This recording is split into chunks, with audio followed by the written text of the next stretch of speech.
Hello everyone, this is Peak Entertainment and we are back again, and we're now going to talk about the Suicide Squad and just give quick thoughts and views over the recent trailer that dropped online. This is of course the sequel to the original film from 2016, which despite negative reception was a massively global success, grossing over 750 million at the box office. So there may be spoilers in terms of the original Suicide Squad movie and all of the other movies within the DCEU throughout this review. So just to warn you now, if you haven't caught up yet with all of the movies or indeed the original Suicide Squad movie from 2016. Now this is of course a sequel, which is, you could call maybe a sequel stroke standalone soft reboot, and this time it's directed by James Gunn, who we all know directed the Guardians of the Galaxy movies, and it has a massive ensemble cast including Idris Elba, John Cena, Joel Kinnaman, Margaret Robbie, Michael Rooker, Jai Courtney, Peter Capaldi, and of course Viola Davis returning in her role as Amanda Waller.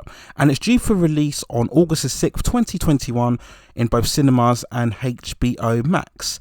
Now, in terms of the trailer itself, I thought it was alright. It's got that typical, very fast pace, bonkers, crazy style to it. I think in terms of the plot, it's very light on the details, but essentially they have a set mission, and if they're successful, they manage to get 10 years reduced from their sentences. As we all know, these are the crazy kind of convicted supervillains, and they all have a nanotech device implanted inside them just to keep them in check, and if they go rogue, then of course Amanda Waller has the facility to decapitate them or blow them up. So it's very much the same plot, if you like, or concept from the original movie. And to be honest, I don't think this trailer or this film is going to be hindered very much by the overall story. I think it's very much going to be that typical colourful comic book style Saturday morning cartoony, very outlandish adventure. It's going to really hinge more on the chemistry between the actors and the characters involved. I think that's where the hidden secret is going to be, whether this movie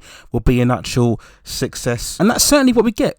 When we look at this trailer, we get plenty of explosions and lots of banter and camaraderie and tit for tat between all of the characters involved, and that's what you would expect. So for me, it's very similar to the first movie. You know, we got all of those eye-popping visuals, full of colour, very similar to what we saw, in fact, for the Birds of Prey movie, and particularly the first couple of trailers when promoting that movie. So it's in that same kind of atmosphere. This isn't going to be a very heavy-handed movie. This is going to be a movie where you can essentially just check your brain at the door and just go with it and enjoy for what it is on screen. Now, again, a lot of it is going to be down to the humour. If it lands, then it will be very entertaining, and then if it doesn't land, then it may be a very frustrating film to watch. So one thing you can't argue with is that James Gunn is certainly going and swinging for the fences out here. He's not holding back, he's not restraining, and I think in terms of the Suicide Squads, the concept of it and the characters involved, there has to be a fantasy element to it. You can't take this super serious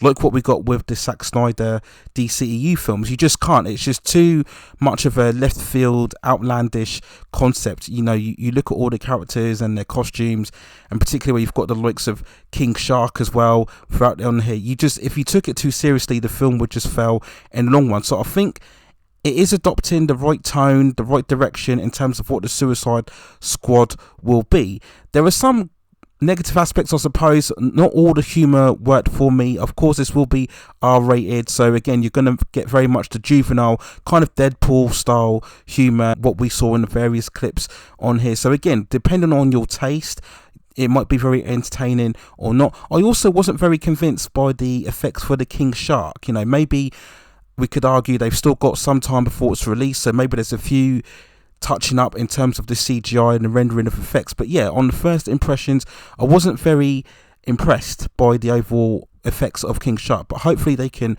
work on that and do some extra just post-production work to make it a bit more convincing and immersive overall. But other than that, I can't really say too much in terms of the overall plot and story of this. All I can just say is, like I said, it's very outlandish, very brash, very colourful, what you would really expect, and as I said, probably the right way to take on this type of project. One thing I would question is, we get early on within the trailer hinting that the team are grouping together to try and rescue Harley. So hopefully we'll get some explanation as to why, because if you go by the end of the Birds of Prey movie, he's essentially with the other characters, Canary and Huntress, right? So why would they break off, and why would they then have to save Harley, right? So surely we're going to get some sort of reference or connection to what happened at the end of the Birds of Prey movie. Will we get reference of the Joker this time? I probably doubt it, following not the most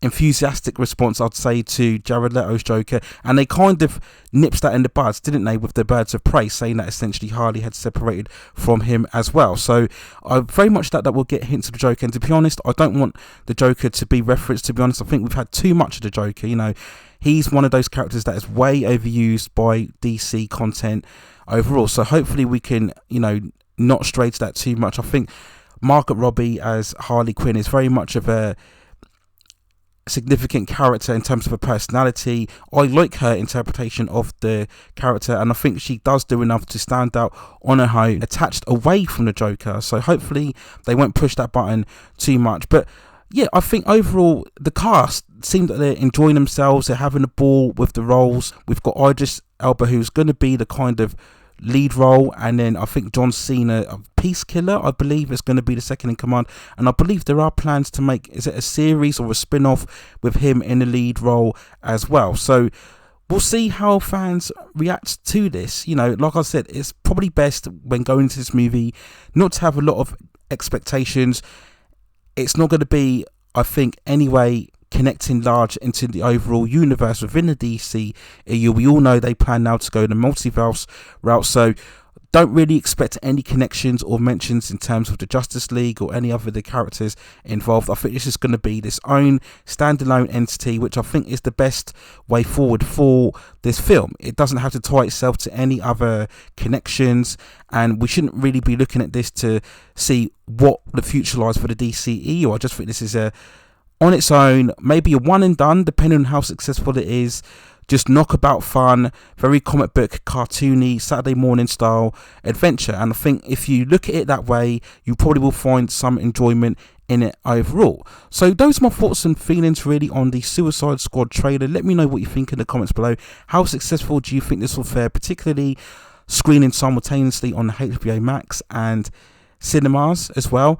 If it is a major success and it garners quite a few subscribers, do you think it will be worth doing another sequel? Would you like these films to be standalone, or would you like them to have connections towards the multiverse route that they're taking on with the DC EU? Who do you think will perform best within the role? So obviously we've got the likes of Idris Elba and John Cena and Peter Capaldi, Margot Robbie as well. Which actors appeal to you more than others as well? So that'll be very interesting to see if we get any future spin-offs of further of the characters. Will we indeed get another Birds of Prey sequel with Harley Quinn if this proves to be very much of a success as well? So lots of interesting elements and questions.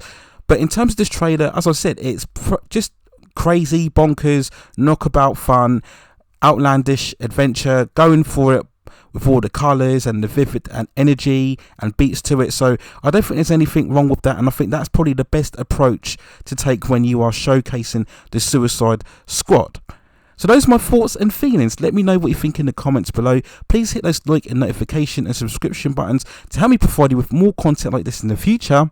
But that's it for now. Take care of yourselves, stay at safe distances, and I will see you very, very soon.